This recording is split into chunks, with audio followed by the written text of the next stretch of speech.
Good morning, everybody. Good morning. How are you today?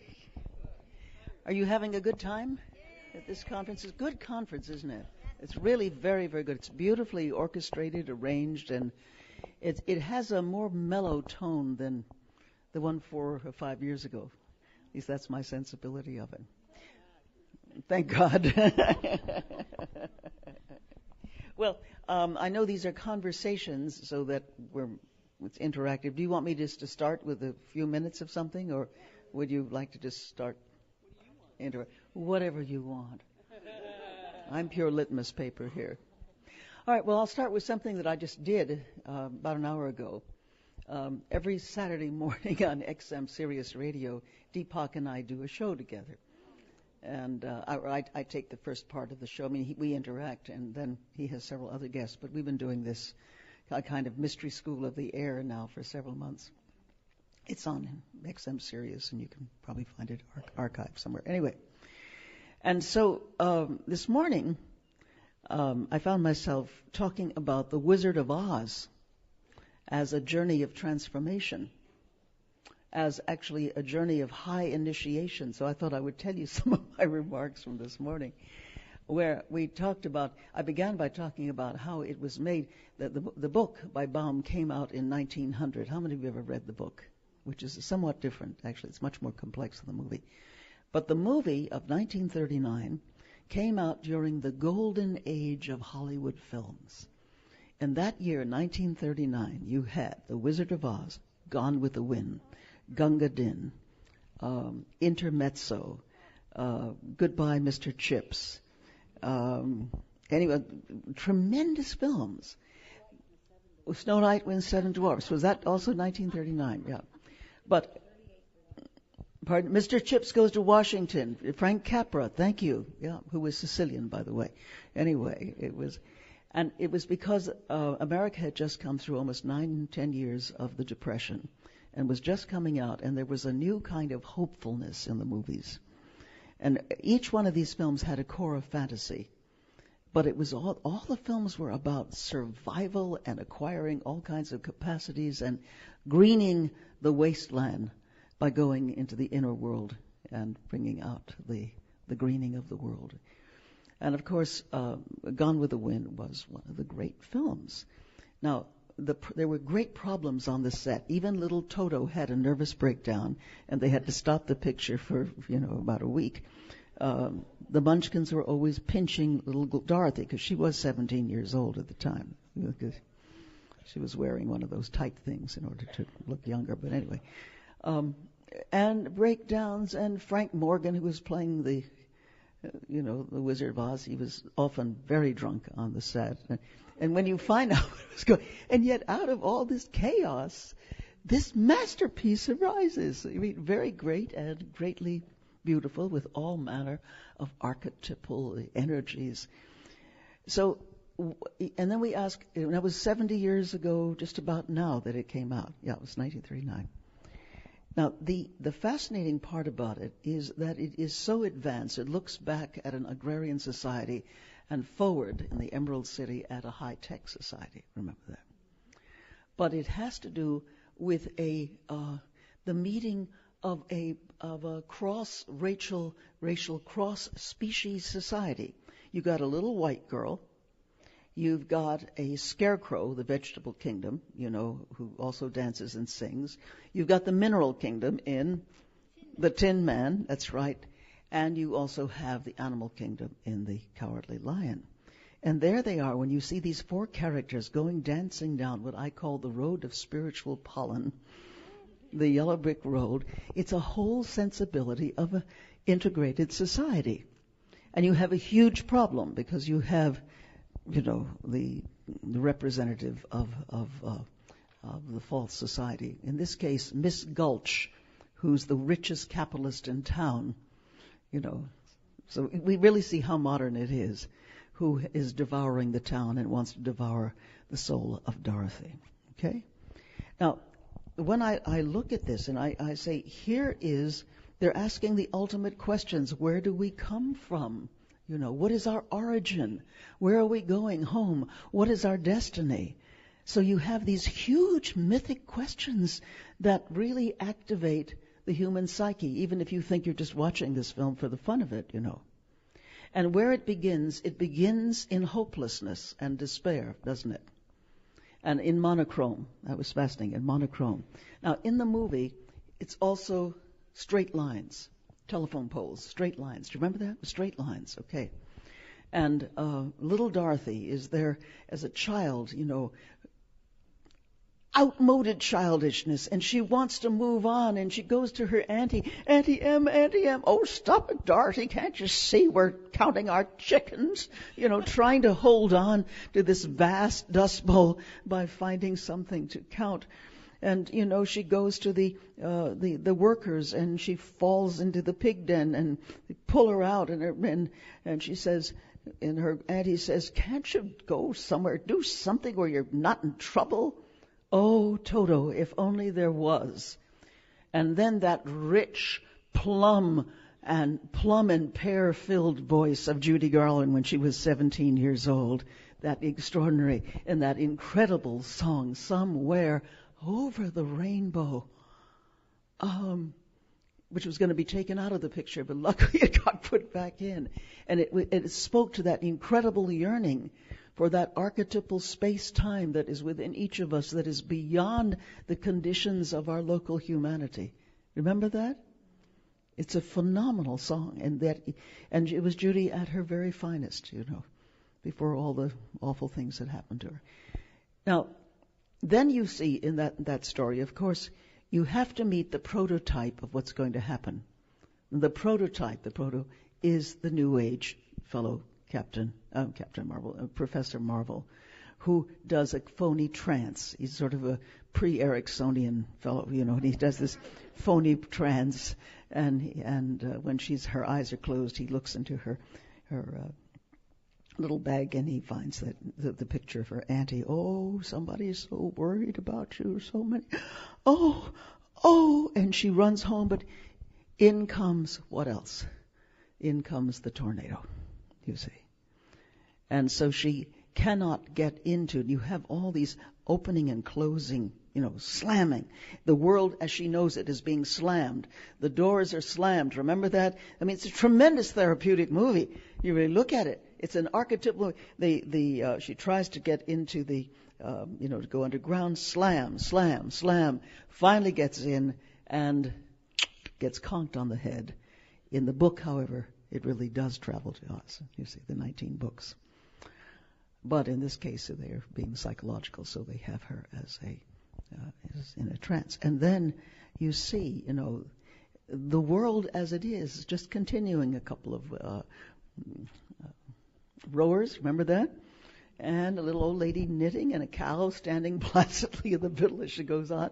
And then finally, Miss Gulch herself. Da-da-da-da-da-da-da-da-da-da-da. Remember that? And she turns into the witch. And they land, and when they land and she steps out, it's not monochrome anymore. She's in the archetypal world wherein she discovers her true destiny. And she opens it up, and it's all technicolor, you see. And she's met by this high Elizabethan society of little people. You know, we represent the Lollipop League, you know. As coroner, I must confer. You know what I'm saying? And she has killed the wicked witch, and they think that's tremendous because she had been devouring. Even the inner world had been being devoured by this personification of evil. Remember that? And who comes in but the archetypal beloved, the great friend of the soul, Glinda the Good Witch, you see. And so who is then there behind the scenes, as in the Odyssey, Athena is behind the scenes, behind Odysseus during the whole thing. Who is behind you is the great question. Who is that bubble, numinous, borderline person, you know, who is part of this energetic quickening and evocation of your higher life, of your deeper destiny? And then, of course, they send her on the road of spiritual pollen, the yellow brick road, which starts in the spiral and, you know, the labyrinth, and then winds out. Some of you may or may not know. You know the labyrinth movement, all these labyrinths. You know who started it, don't you? Me. Yeah. It was the symbol of my research. I took it all over the world from the 1960s. And then one of my students named Canon Lauren Artress was at the mystery school, and we always do it there. And she said, "Oh, this is my life work." And so she took it out to all the churches, and that's how it spread all over. Yeah. Anyway, so what we have then is the meeting at the crossroads with the scarecrow. You can go this way and go that way. Choice points. Tremendous choice points where we are in time and history. It really is speaking to our time in the deepest way. Are you feeling okay? I have to go sleep. You have to go sleep. Oh, you're so tired. Okay, I could wake you up, but we won't do that now, okay? Good. Anyway, her dreams will be in color. Okay. So the thing that happens, of course, is she is meeting the disenchanted, disempowered parts of herself. She's not thought to be highly intelligent, although she is. So she meets the man who says, "If I only had a brain, I could be another Lincoln."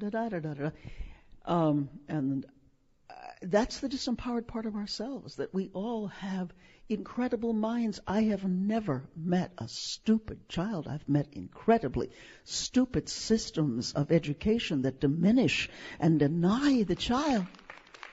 So what he does, the scarecrow, is he enters with her on the voyage of intelligence and discovers that he's the most intelligent of all. And in the artful landscape, that's the whole point. And the artful landscape also suggests, my friends, that if you are on the road to activate your higher intelligence, you better bring in a lot of art.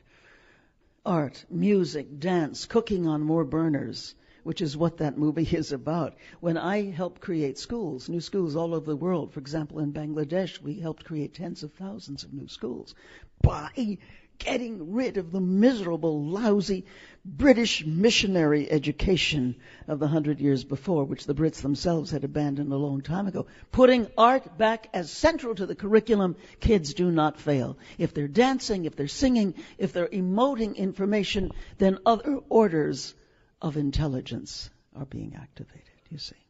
So that was one. And he thinks through his way out through, helps them intellectually. And so at this point, if I was doing this as a mystery school seminar, which I have done, this is where I would bring in brain exercises and ways of enhancing intelligence, about which we know an enormous amount now. And then, of course, she meets the frozen Tin Man, and that representing the freezing of our hearts and our sensibilities by the industrial technological age. You know, and it requires the oil of becoming to activate him. If I only had a heart, you know. Beautiful place, beautiful scene.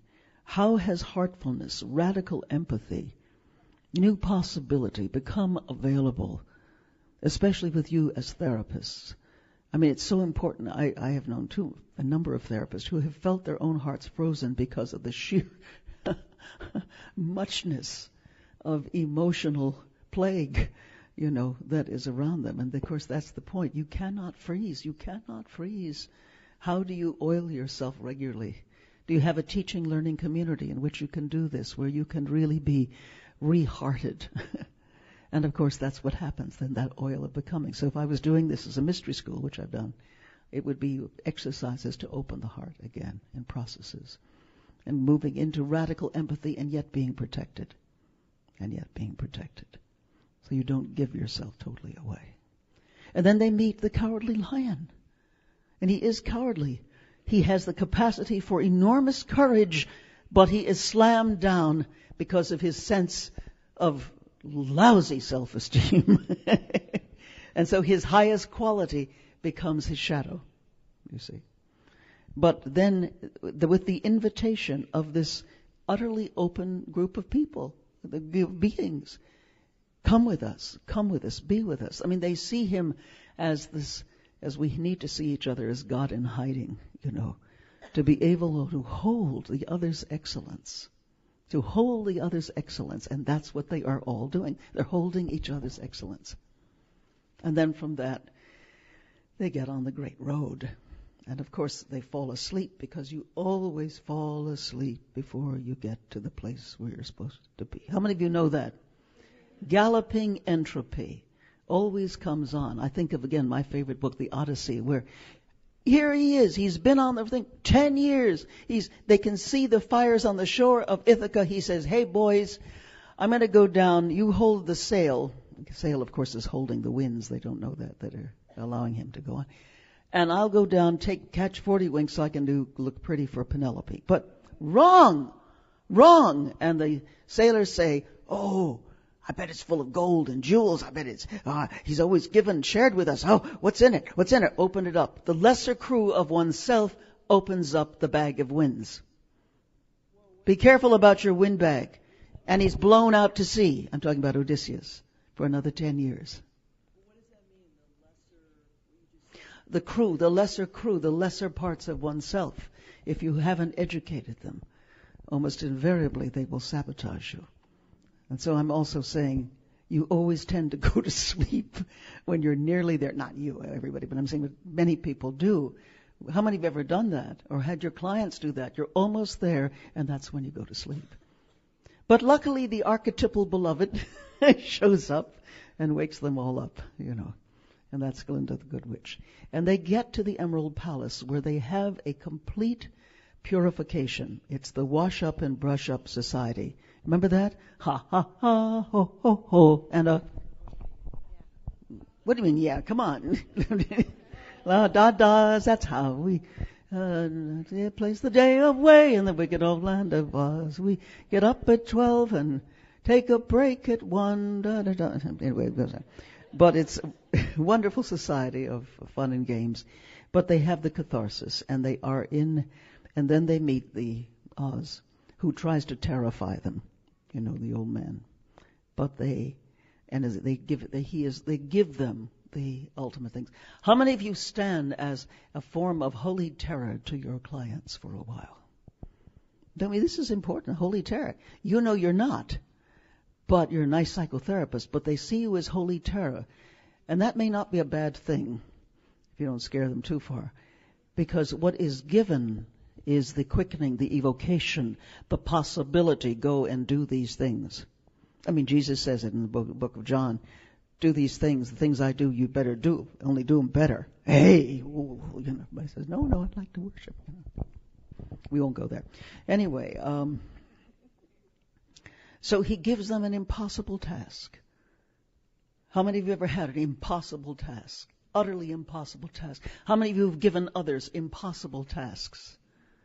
But they have a team. They have a group. How many of you have had group therapy where the group has been able to hold and support the individual through seemingly impossible things? I mean, really look at it as a dynamic psychotherapeutic process, and it's tremendous, isn't it? So they have to get the witch things. And, of course, what happens is that Dorothy and Toto are taken up by these winged monkeys. What is interesting to me is that you have the Emerald Palace on this beautiful hill, and then you have, and seen during daylight, and then you have the witch's kingdom at night on a craggy mountain. Remember that? And so the partners try to go in, and they see these sort of Russian-type folks marching in. Oh, we owe her. I think it means all we owe her is what I think I keep them hearing. Oh, we owe. And they're able to enter in, even though the time is running out, something that we're all living with, especially in Copenhagen right now. There's this huge, massive march because time is running out and everybody's diddling away on pieces of paper that are not going anywhere. The time is running out. And of course, what ultimately happens is the act of compassion when the witch puts the fire to the scarecrow. She then is moved to make the ultimate movement, picks up the water, hurls it on her. The water also falls on the water of life, falls on the witch, and what happens? She dissolves. How could such a little girl destroy all this beautiful wickedness? And then when they finally go back with the witch's broom, and the little dog pulls aside the curtain where, the wizard is generating all these wild effects. Oh, don't look at that man behind the curtain. That's one of the great lines in human history. And I'm sure it's your line too. How much of your hand do you reveal? Don't look at that. I don't want you to see what I'm really doing. But then comes out and gives each person an aspect of what they are. To the disempowered mind, the scarecrow, a doctor of thinkology. To the Tin Man, a ticking heart with all kinds of interesting homilies. And then, of course, to the lion, a badge that says courage. With homilies, with tremendous psychological homilies. And, of course, the point is that they had these qualities all the time. And he turns out to be a lousy wizard, but a tremendous psychotherapist, if you really do. And then, of course, to get Dorothy to go home, it turns out that he was a balloonist, and he needs to go back to Nebraska himself, gets into it, and of course, she's not finished, because she doesn't know about the shoes of power. So the little doggy goes chasing a cat, she goes running after, the balloonist goes up, he says, I don't know how to stop this thing, and she is left alone until the archetypal principle comes forward and says, you could have always gone home. You have the ruby slippers. Just close your eyes and click your heels 3 times and say. And she is translated there, and there, almost a Leonardo da Vinci Last Supper, around here are the characters of the archetypal world, but in their human form. And she says, you were there, and you were there, and you were there. And there's no place like home. But it was all in my own backyard. All of it. All in my own backyard. The 1939 version of the collective unconscious of the human race. Look at that film again. Look at it with the psychoanalytic eye. And I think you'll find it very powerful. This gives you a sense of some of the things I do in the mystery school now, about to be in its 27th year, where we take great stories. And or great lives, and we will raise them from the personal particular to the personal universal, so that people, when they can take on story, they enter into the processes of transformation. You see, that's just a little bit. We do other things, but that's one of it. What a nice sound. So, tell me, friends, thoughts, ideas, fantasies. Yes?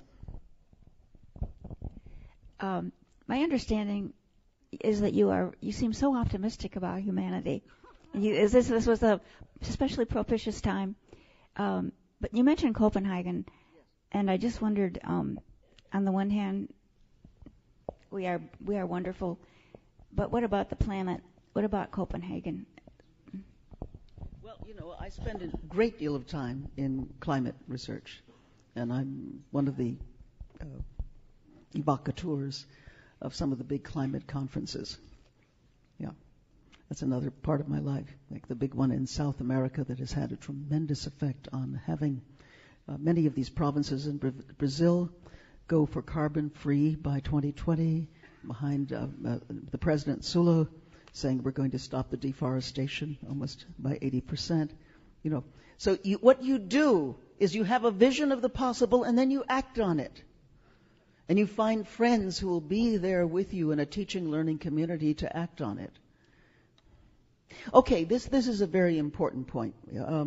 It's a very large point that you're actually bringing up. Often in the psychotherapeutic profession, people get caught in the insularities of the relationship one-on-one to their patients. And it is so exhausting and overwhelming that the larger world that is going on, around them, sometimes is forgotten. How to know it, I'm going to talk about this tomorrow, the possible human and the possible therapist, so you want to change the world. How do you begin to bring your therapeutic gifts to the whole field of what I'm calling social artistry, human development in the light of social change? Because the therapeutic mind, I am convinced, often much more than other kinds of minds that you would expect, certainly the governmental bureaucratic mind, has an enormous capacity to look at the healing functions for cultures and nations. That's essentially one of the things of my life, what I do. And many of the things that you would prescribe to the individual in the microcosm are equally applicable to the macrocosm.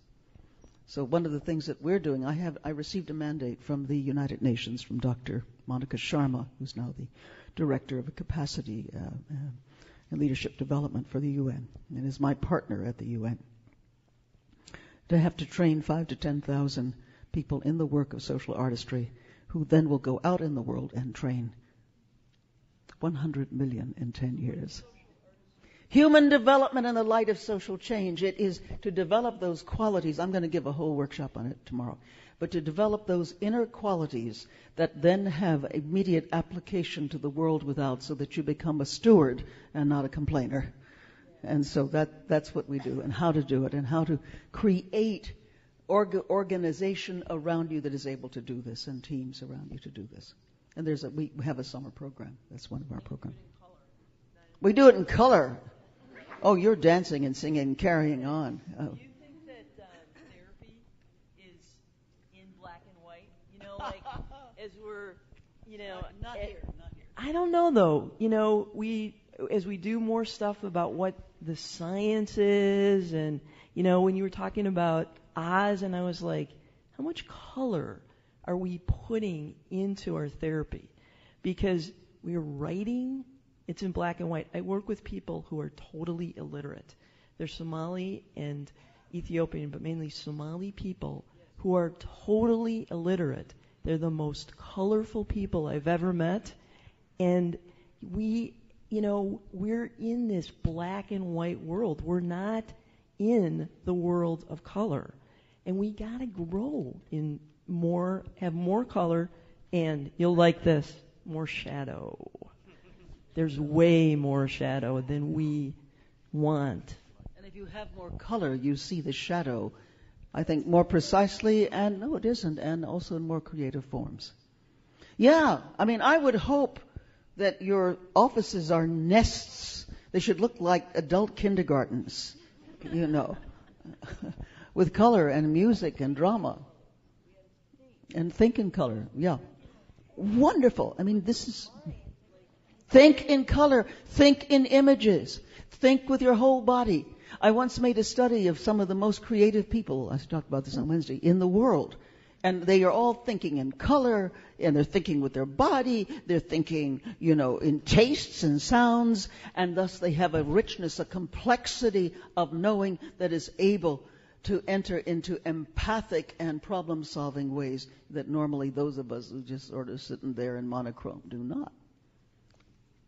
I mean, we talk about the training of physicians and the training of psychologists, and, you know, in order to look kosher in terms of the science of the Industrial Revolution, which we've long since passed, you know, people shut down a lot of their human capacity, which is why the wise old man or wise old woman in the village in the 18th century was so effective, because she or he was deeply involved with the spice and the sheer yum or examples of existence. Yeah. I think training has to bring this in. Yes, ma'am. I was just wondering if you would talk about Gabriel Marquez in terms of social artistry and creativity and being able to develop your own narrative in spite of... You're talking about it. You talk about it. No, come in. No, You're already saying it wonderfully. No, I I just like the way you talk, so I just thought what... Talk about Marquez. That's well, wonderful. One of the things that makes me feel the most alive when I'm talking to people is I see them with a whole world inside of them, and I think of people like Frida Kahlo, and I think of Gabriel Marquez and D.H. Lawrence and Thomas Hardy, and I think of the landscape and aliveness of what they are embodying while they're in the office with me, and how they stimulate your imagination. And so when you talk the way you talk, it's just like wonderful. I mean, it's just, I hate the way people talk about people, because when I think about the way I wish I could talk, I am inspired by these wonderful people that have made up and invented and communicated a world that nobody would know was there if they weren't there to, put it out. They're So- the evocateurs of the whole sensory body, mind, being. You mentioned D.H. Lawrence. I mean, just think of that incredible poem of his. I'm trying to remember it. Not I, but the wind that blows through me. A fine wind is blowing the new direction of time. If only it bear me, if only it carry me, if only, most lovely of all, I'm borne by the fine wind that blows through the chaos of the world. And then he goes on. He said, I would be a good wellspring. I would blur no whisper. I would spoil no expression. Oh, for the wonder that bubbles into my soul. You know, I would be a wedge blade inserted. And he goes on and gives these tremendous images of opening up until finally he says, what is the knocking? What is the knocking in the door in the night? It is someone who wants to do us harm. No. It is the three strange angels. Admit them.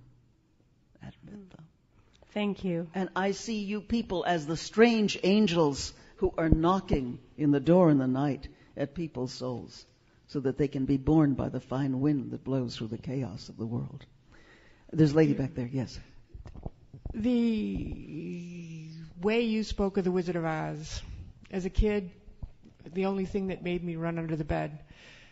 You speak then of radical empathy. I'm like, oh, yeah, had that back then. Wouldn't let my kids watch it, but they still swear by Sesame Street, making them who they are, and they're great, wonderful kids. I now owe them. How do you, and this is not from the master, but just kind of as a conversation, how do you protect yourself from the winds of radical empathy? I mean, they're necessary, needed, the lifeblood, but just a hint. I'm a dog person. No, this is a real answer. I'm a dog person. I consider myself about half dog. You know, I was raised by a dog. Look at one of my books called Mystical Dogs. You'll see this is actually true. A dog who lived to be 21, by the way. Yeah. But one of the things that, there are certain things that you do. And animals are very, very, very important to me. I have 3 cats and 2 dogs, and I'm threatening a raven, but I'm not going to do that one. And I find that we err greatly when we consider animals less than ourselves. To me, they are other tribes, other nations. And we can learn so much from them. And to me, that is a huge, you say protection. I wouldn't use that word. It's a huge balance. It's balance I go for, not so much protection. Because I've been shot at. I've been in plagues. I've had to dive into trenches and all that. So, that's my life. Not every day, but I'm saying it's just part of when you do my kind of work, this is what happens to you. And then, of course, ending up on the front page of every newspaper in the world as Hillary Clinton's guru was not helpful. No. Never mind. Forget that one. Erase that. But I find that there are certain things that you do. The walks in nature are critically important for me. The dogs, and the fact that I've got these dogs. I've got one dog now who's 10 weeks old and one who's 10 months old. So it's boom, bitty, boom, bitty, boom, bitty, boom all the time. Music, certain kinds of music. For me, it's classical music. And a great novel and a cold night in a hot bath. So you find out what are your forms of deep sustenance, and it helps with balance. Yeah, and a contemplative life. I have a regular contemplative spiritual practice. You had said the word protection, and I think balance is the balance proper is word. really Yeah, important. and I found the dog who has to make eye contact, so that's good. Okay, thank you. You should all have dogs and cats. Yes? I'm never more than 3 feet away from fur when I'm home. Yeah. Yes, back there. Strange experience because I brought these lyrics to. You brought the lyrics. Do get on the mic there. Yeah, Thank you. Sorry. Mm-hmm. Who knows why, but I brought these lyrics from The Wizard of Oz with me this week, and that was very strange. Synchronicity If I only comes to had the a real brain, world. I just love the quality of those lyrics. But Yeah. Harburg. and then I had a dream. I woke up this morning holding a cat, so I guess we're kind of connected here.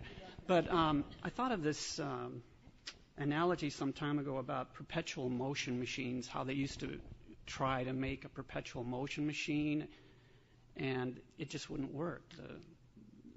The balance wouldn't allow it. You have to have energy into a system in order for it to continue to move. Otherwise, entropy will cause it to slow down to a stop. And they even had people turning cranks, in the back room to make it look like they had created a perpetual motion machine. Well, I hear that's what you're saying, essentially, is that you have to feed yourself the energy, right? So my question is, Deepak Chopra talked about God, and he provided a very sound argument for belief in a God. Now, maybe he's not, sitting on a throne and all that stuff, and obviously we're not fundamentalists, so we don't go there. But is that what your spiritual practice is about? Is kind of tuning into that energy that feeds your soul when you're in a contemplative state? That's you're asking a very personal question, and I'll answer it. Sure. Yes. The answer is yes and more. There's no such thing as just yes. Do I hold a belief in cosmic mind and cosmic beingness? Yes. Mm-hmm. But for me, little blip that I am, it's kind of large. Yeah. And there are those like Deepak who really do tune into that, but he comes from a tradition that allows him to do that. Mm. I mean, I was brought up for the first 5 years, as a Roman Catholic, and that's... Tiny box. Yeah, but no, what it is. No, I'm going to tell a story that really... Okay, so we come to New York when I'm 5 years old. We've been all over the country. And my grandmother says, Gina, Sicilian, I shows you how you work with the Santa, with the saint. Oh, thank you, Nan. Okay, so I go with her to the church. And her son, Salvatore, who lived a long life, but at that point he had the busted appendix. She goes to St. Andrew. No, who went? It was St. Anthony. Well, and she goes up and she lights a little tiny candle and she says, San Antonio, mio figlio Salvatore, molto malato. My son Salvatore is very sick. You fix, I'll make you a big candle, okay? So she says, you watch it, Gina, this is going to work. Oh, thank you, Nana. Next day we come back, he's sicker. You watch it, Gina. Hey, Tony. You better fix, huh? Hey, you watch it, Gina, this will work. Next day Sal is worse. My grandmother goes to the candle. She goes... And she goes the next day, hey, Santa Caterina, mio figlio Salvatore, who worked, by the way. So I got a very interesting sense about, certain forms of religion. And I kept trying. I mean, the year I was 8, I got saved 17 times because we went to all these different Protestant things. Because they kept talking about being washed in the blood of the Lamb. I thought that sounded great, how gruesome kids are. No lamb's blood, just a lot of, sort of guilty-looking young boys and 30-year-old women. But anyway, but there was always for me that yearning. I was mathematically stupid and theologically precocious, but I ran into the shadow of religion when I was 8 years old because my father said, okay, kid, from here on out, no blood of the Lamb, none of those kind of churches. From here on, happy religion. And we were in Louisiana. He was doing some show there. Okay. Oh, really, Daddy? What kind? Am I going to be washed in the blood of the Lamb? No. Am I going to be saved? No. Well, what are we going? We're going to the Kid Preacher Church. And it was, the other name was Southern Primitive House of God Reformed Snake River Division. I will never forget. We go in, and there on the pulpit, or I should say standing on the pulpit, is the 4-year-old, the Reverend Little Petey. And he's preaching. He's really good. He lists. And Jesus says to all the fifties, you jump out when I call for you, and we go and we make a big fish fry, and we have the miracle of the loaves and the fifties. And I thought he was good, and my father said, You can do better than that. And then the preacher was a big, fat, merry fellow, and he said, well, now, are there any other God's little angels want to come forward and speak from their hearts? And all the kids were down there. And my father said, go out and preach. No, Daddy, I don't have to. No, go on and preach. Daddy, I'm scared. You, the scion of all these Sicilian bandits, the Sam Houston scared. Pushing out. Go out and preach. And the preacher says, oh, one of God's little angels has come forward. Come up, child. How old are you? 8. Oh, an elder child. Mm-hmm. And what is your name? Jean. He said, Jean. Well, Miss Jeannie, are you gonna preach to us? I'll try. Okay. Brothers and sisters, amen. Amen. Everybody say amen. Brothers and sisters, amen. Amen. And my mind was as empty as a clam's wallet. I remember. Praise God. Praise God. And my father, a beat later, says, praise Sam. I thought, Sam Goldwyn, Sam Houston, and my family. I was the great-great-great-granddaughter of Sam Houston. They had equal status. So then I got an idea. My great-great-great-grandpa Sam Houston was a very big man and a very big drunk. Everybody said, amen. He was so drunk, once in San Antonio, he went down Saturday night waving his trousers in the air. Amen, everybody. And one night he was so drunk, Raven came down from heaven, and it was God. And he talked to God, and he said, how come you people up in heaven are so happy? You don't fist fight or arm wrestle, do you? No, said God. You don't get drunk on Saturday night? No. Well, how come you're so happy? We have contests. Really? Oh yeah. Says God, we get the little bitty sins. From people who have little bitty sins, and we get the big log sins from people with big sins, and we have bonfire, and we toast marshmallows, and they have a leaping over the fire, and that's why we're so happy. And I said, would you all like to build up the bonfire to heaven? And the preacher says, yes, thank you, Miss Jeannie. No, I feel a whole heavenly squad of angels in me now. No. Okay, so you want to do that? Everybody says, yes. All right, so you come on up. Who has a little bitty thing? And one old fellow with a big Adam's apple says, I have little bitty thing.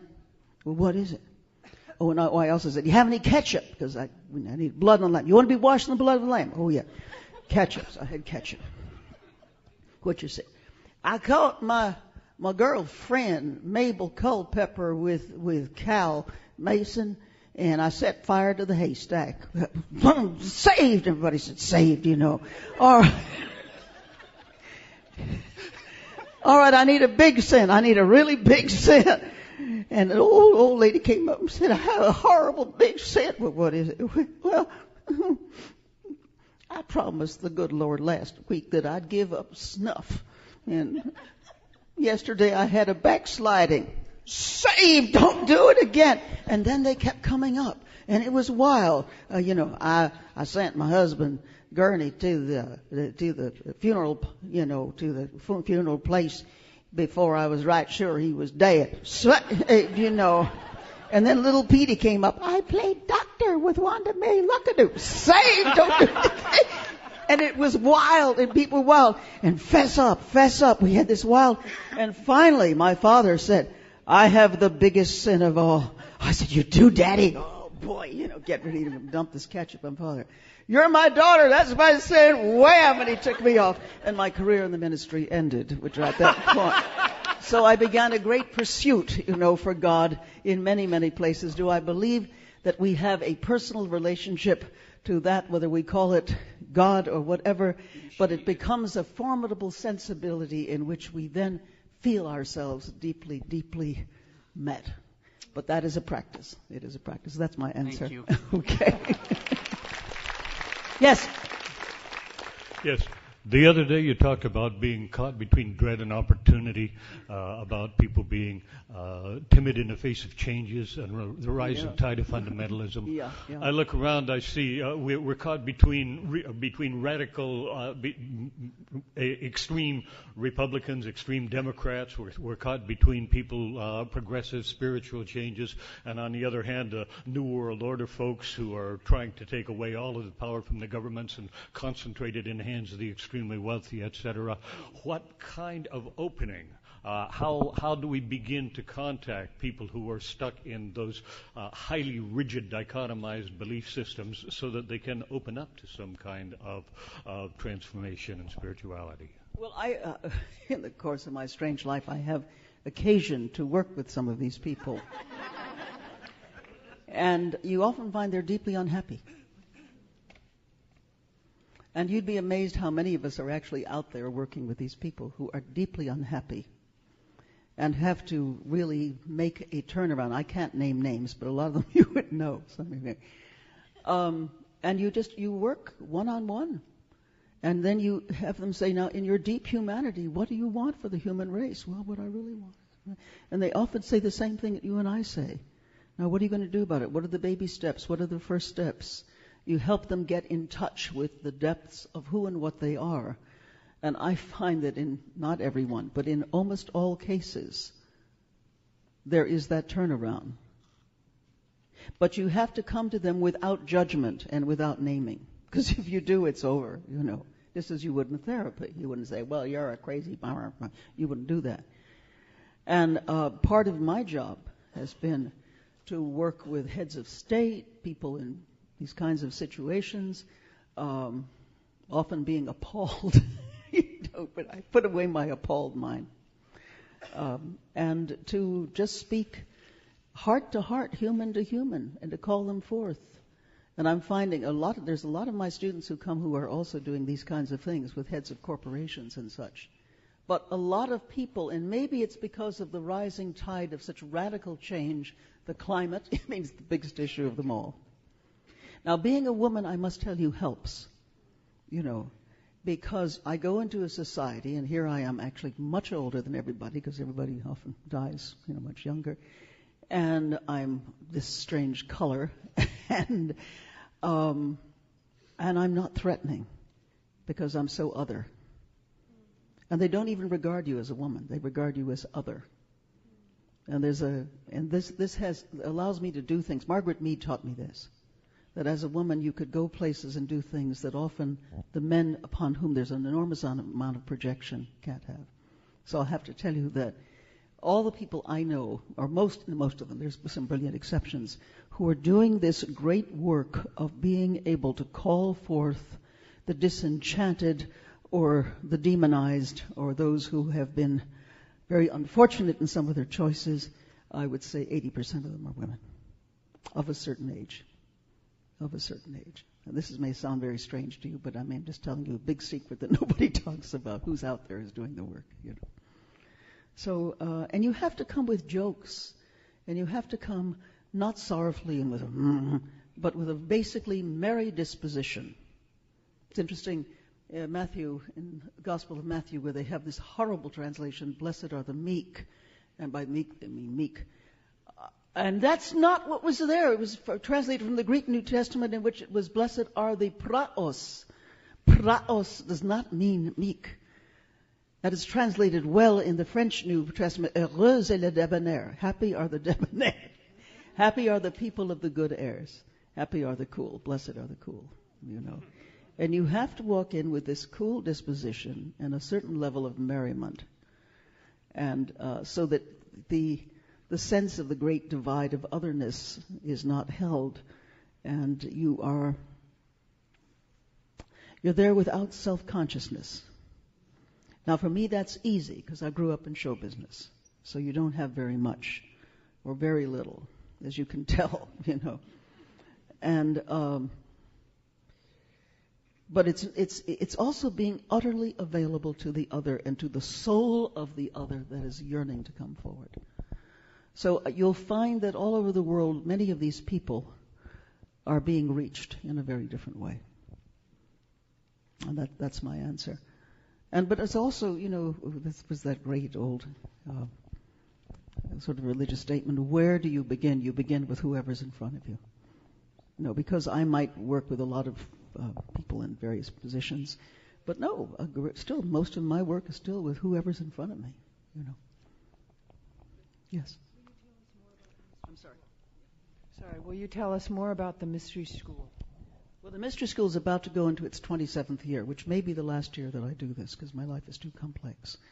And I have written over 100, I have 244 unpublished 400-page manuscripts sitting in my basement right now, or library, because I write a small book every month for it.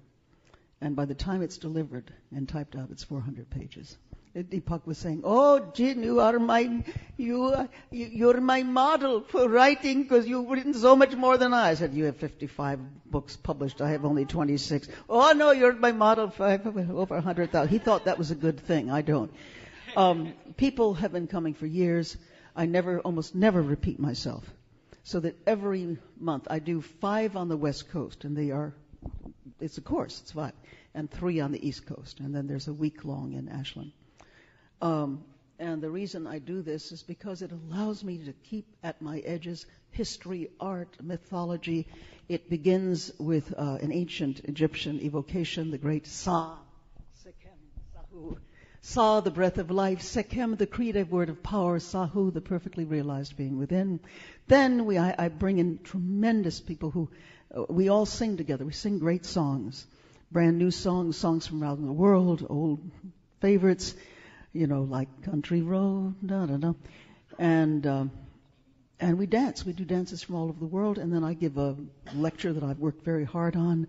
And then from the lecture, or whatever is the theme of the Mystery School, like it might be the life of Gandhi, or it might be, what you just saw, the Wizard of Oz, or it might be the story of the Grail, or it might be exploring the essence of a different culture. And there's always a theme for the year. The theme for next year, 2010, is the emergence of a new spirituality, what it is, how it's happening, what are its practices, what can we do about it. Yeah, so that's going to be the theme. And so it's woven also with great food. I insist on great food. And we never have any backbiting. People come in expecting to see each other as God in hiding and behave accordingly, and they do. So it's a very therapeutic environment. So it's intellectually intense, or there are rituals, there are dramas enacted, but not psychoanalytic dramas, other kinds. I mean, we might, for example, once I was doing the Old Testament, or parts of the Old Testament, and we had this whole thing of people making skits around the Old Testament, and I remember one of them that just collapsed with collapsed laughter, where a person came forward and said, "Hello, my name is Lot," and brought out a salt shaker, and this is my wife. So these things. You can speak it more. I mean, you were in Mystery School for years, so you know. What I can say about Mystery School is that if you want to change your life, if you want to be more than you ever thought you could be, if you want a community of people that will push you to your edges and help you fly, it's Mystery School. I've been involved in Mystery School off and on for 27 years and before that, and I could not do what I've been doing if I hadn't had it. So I'd be happy to talk to anybody about it. And by the way, did any of you sign my little thing? And by the way, in which I'm going to send you a wonderful present. If you haven't, come and sign it up, and I'll send you a wonderful present. But you got to give it back to me before we go. One of the reasons we're doing this is due to an incredible glitch. We lost 85% of our names of the email. So I'm harvesting it again. Let me just say, yes, sir. You and the group here today, I think, have really helped me answer a question. Because, well, the word fundamentalism has never been entirely comfortable to me. I was raised a Catholic also. And that kind, yeah. And someone asked earlier about, finding sympathy for those people, finding the connection. And what it occurs to me is that the religions that I have difficulty with are what I'm thinking now I would call pass-through religions. Pass-through, mediated religions, where the idea is you have to keep coming back to the person who has the connection. Because I think all of the prophets always say, now you go do it. They're teachers. And once you know how to do it, you go do it. And I think that's what I see as a connection among the fundamentalist religions, that they all think of that you have to keep coming back to them because you haven't got it, and you never will. My wife is a Baha'i. Maybe that's got something to do with it because they don't have clergy. And I'm more interested in Buddhism, and the Buddha always said, the Buddha nature is within, yeah. So thank you. And also, it's interesting, the huge interest in shamanism in our time, because shamanism is pre-political. It's before you have juried priests, bishops, archbishops, and it requires an intense journey beyond one's historical circumstances into the depth, the creative depths in ourselves, wherein we grow. We can no longer live as posthumous existences, as half-light versions of ourselves. We cannot get away with that. One of the things that I'm doing, starting in San Francisco, January 22nd, 24th, doing the incredibly inexpensive 3 days. We're going to start, if you signed with this, you'll find out about it, called The Magnificent Human. I was going to call it The Required Human, but everybody got mad at me about that. But really, charging almost nothing. We don't make any money on it, but just to help people in general begin to wake up to the enormous capacities that we all have and don't use, and then to take these capacities and do things for the community, So we're going to do these things. There's some more there. Anybody else want one of these? Yeah. Other questions? There was one here. Yes. You've spoken several times about Margaret Mead. Yes. Letters of introduction Yes. to other cultures. Yes. Yes. And I was sitting here this morning, and the metaphor that came to my mind was, as therapists, as teachers, perhaps as parents, for those who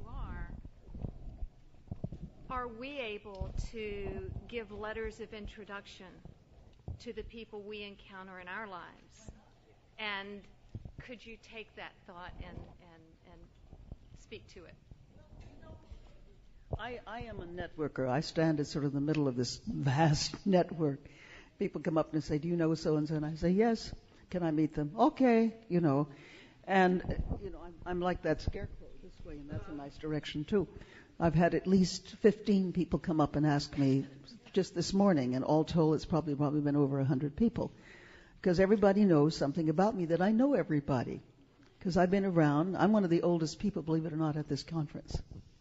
What? Yeah, I come from a culture that doesn't age. But, no, it's true. My mother, you see, she looked the same this 30 years ago, and it scares the fundamentalists, No, I'm in my 70s, which shocks people. Yeah. This is what 72 looks like if you don't believe in aging. And I actually come out I'm going to boast. I'll boast for you, shall I actually had a physical exam lately, and I am 40 years old, biologically. Yeah. So, insane and all that. Now, but the point is the metaphor of be available to people to create the links. Create the links for people. Don't hold it off. When I was with Margaret Mead, we would be sitting at a conference. She'd be writing letters of introduction. She would be putting people together. That's what we're about. You don't need the internet. You need viable human beings who are willing to actually go out and make the great connections.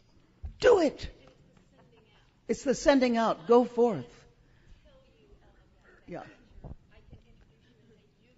You go see it. You do. Yeah. Yeah. Mm-hmm. You start, but others have to. You have to give them the response ability. Okay. Other thoughts, feelings? Yes, sir. These things always scare me. They're like, whoa. Close your eyes. All right. And talk to a flower. As I told you the other day, I heard you about 30 years ago. No one ever understood what I talk about. Listening to you, we never talk. Just listening to you, I knew you understood how I thought. You told going down and working with a mother whose son didn't do anything but made these great things, and now he's a great physicist. Wow. But what I want to say is that you bring, for me, exactly how you present yourself, the potential of the human race. And that this potential is beyond all that can be said. Even if we make a tremendous archetypical movie,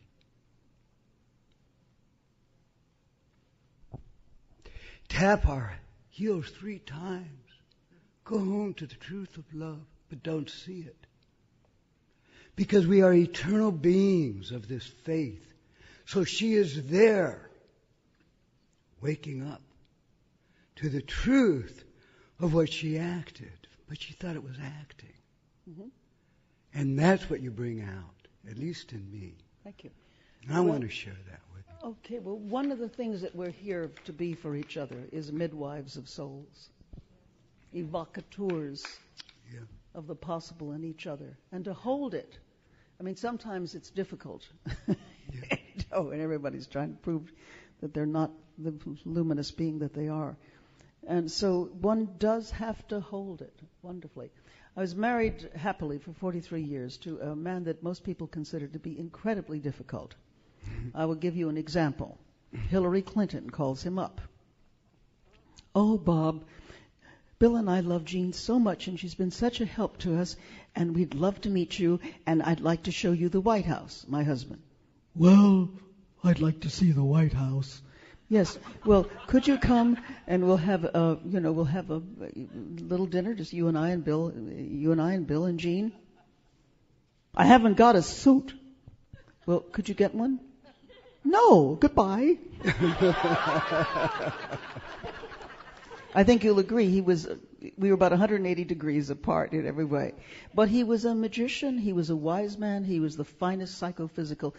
People would come in, bent over, looking like Quasimodo, and had for years, and they would dance out, their body, minds completely redoomed. He had this tremendous sensibility of the human possibility, and he evoked it.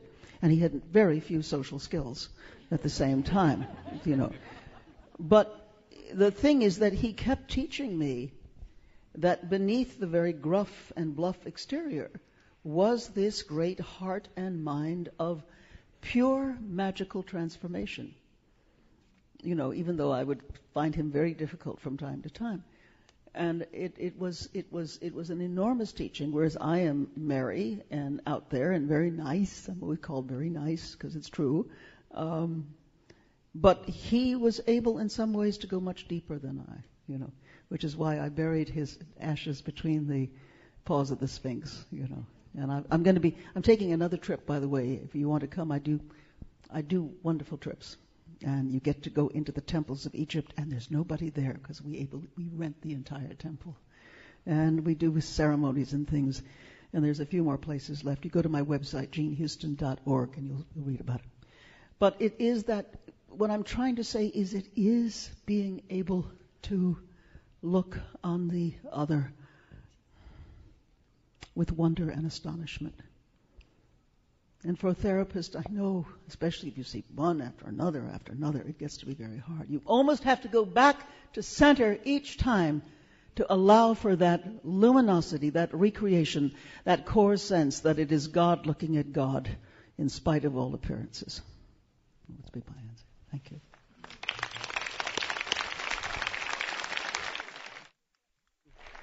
This is till when? Is this till now?